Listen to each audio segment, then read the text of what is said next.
I fell into the middle of the lobby in the academy. The only other person there was a Cool Beans employee closing up shop. He looked at me for a moment and then went back to his business. Foomp! You could see Ben falling right there in front of the Cool Beans. Everything else was quiet. No creepy honking red alert horn. No panicking students. Next page. 268. Or 288, sorry. No Angel. Hello? I shouted, my voice echoing towards down the halls. Somebody help me. You alright, kid? The employee asked. Where is everyone? They went back to their dorms after that weird alert thing. You should probably head back too. Was it possible that Headmaster Kepler brought me back early enough to warn everyone? I ran straight for the wall and did exactly the same thing I did on the first night. I pulled the fire alarm.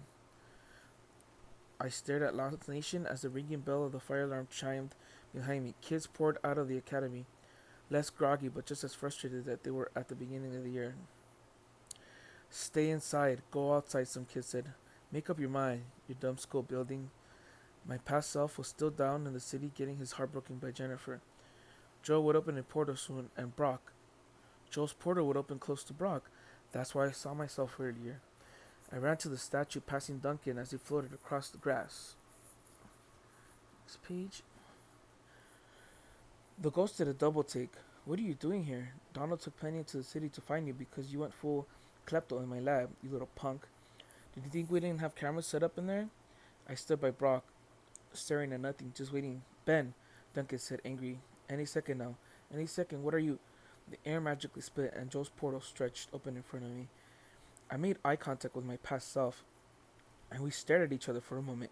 It was weird. Joe drove through and landed at my feet. Ben? He asked, confused. Penny was right on the other side, white energy still bubbling under her skin. She was pouring herself into me. She was erasing me. I grabbed Penny and pulled her through to the school, just as the portal sealed shut. Duncan, what just happened? Okay, next page. The glow from Penny's skin disappeared. She was frazzled, but all right. Jordan slid to a stop next to us. What's happening? He said. Did Coach find you? Coach is a bad guy, he said. So is Jennifer. I mean, Angel. I'll explain later. Please tell me Angel doesn't have Project Blackwood, Duncan said. Wish I could. Also, she's gonna be here soon, I said. So we need to get out of here, all of us, everyone. Duncan was flabbergasted. Where's Donald? He brought me here, I said, but he was too frightened by the explosion to follow. Duncan stopped. What explosion? At that moment, the sky lit up and the heart of Lost Nation as an eerily silent ball of white energy ballooned until it burst. The shockwave traveled through the city, shaking buildings and bending the trees all the way up the mountain, streaming past the academy and bringing its terrifying sound with it. Ba-doom! That explosion, said Ben. Okay, let's go. Chapter 48. The students at Kepler Academy gawked at the city.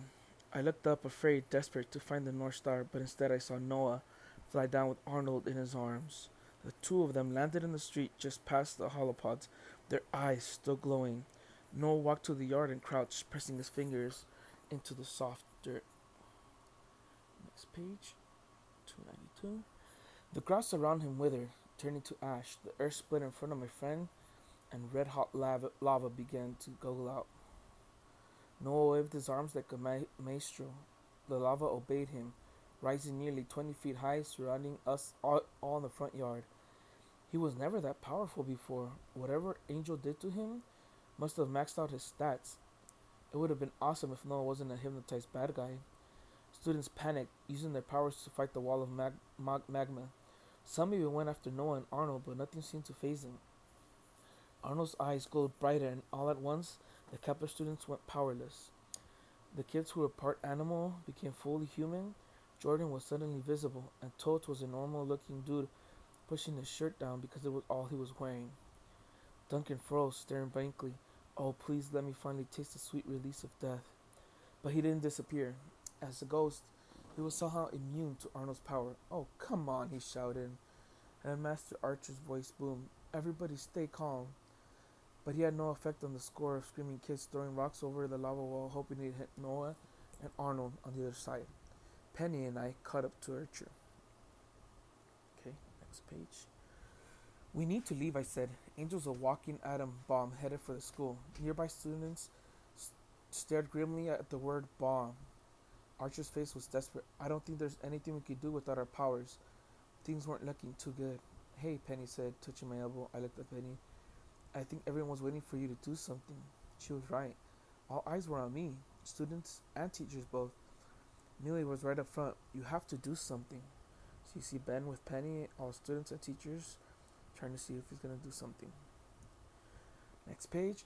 Angel was the ultimate opponent in a power battle. She was the final boss in a game with no extra lives and no continues. It could have been a ranked match if I had any of Duncan's toys, but all his stuff was still in his lab, beyond the wall of lava. It was just me, Ben Braver.